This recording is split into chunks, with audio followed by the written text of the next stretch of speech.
So how does this take place? NHK is conducting an experiment with a group of researchers.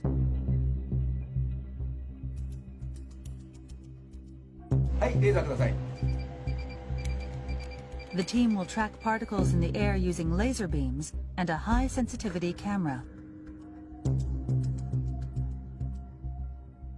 This technology allows us to detect droplets as small as 0.1 micrometers wide. The experiment starts. First, sneezing.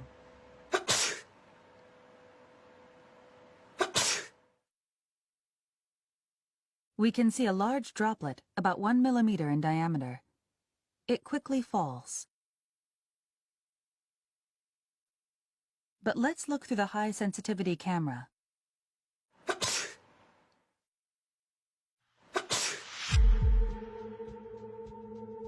We can see small particles that seem to glitter floating through the air. These particles are all smaller than 10 micrometers, or 1/100th of a millimeter in diameter. Let's take a look from a different angle. They're small and light. You can see them drifting through the air. These are microdroplets.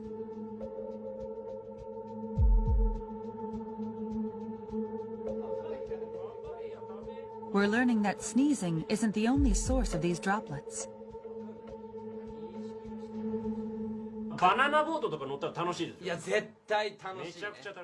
We ran the same experiment on a close-range conversation. People generate a lot of microdroplets when they talk loudly.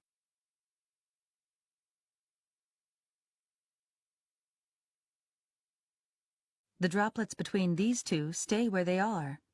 They don't drift away.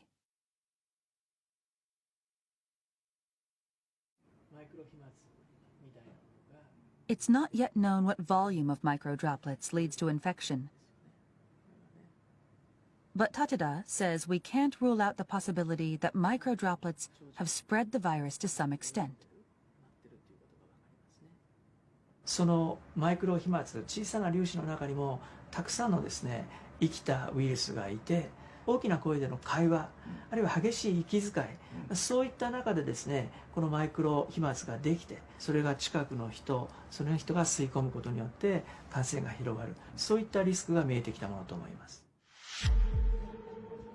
The risk of infection through microdroplets becomes even greater in a closed space with poor ventilation.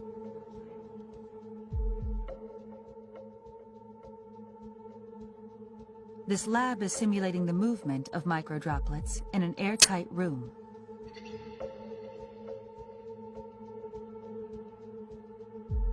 About 10 people in an enclosed space the size of a classroom.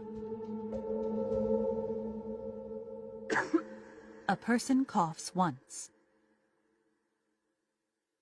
and spreads about 100,000 droplets.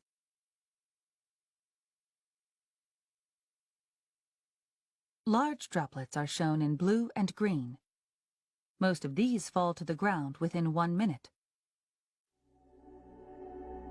But the microdroplets, shown in red, continue to drift.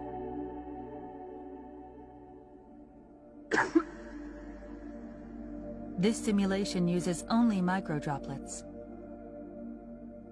5 minutes later, 10 minutes later,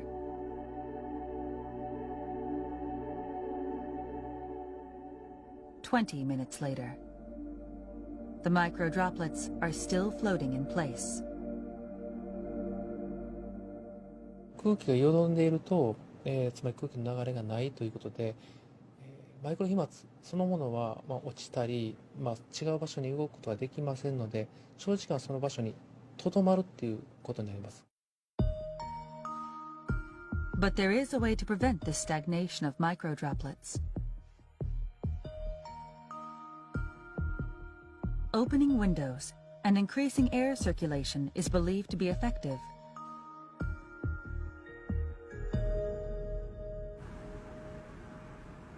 When you open a window,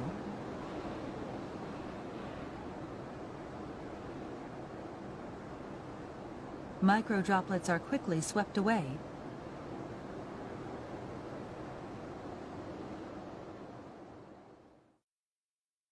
They're very small and light, so any airflow will get rid of them.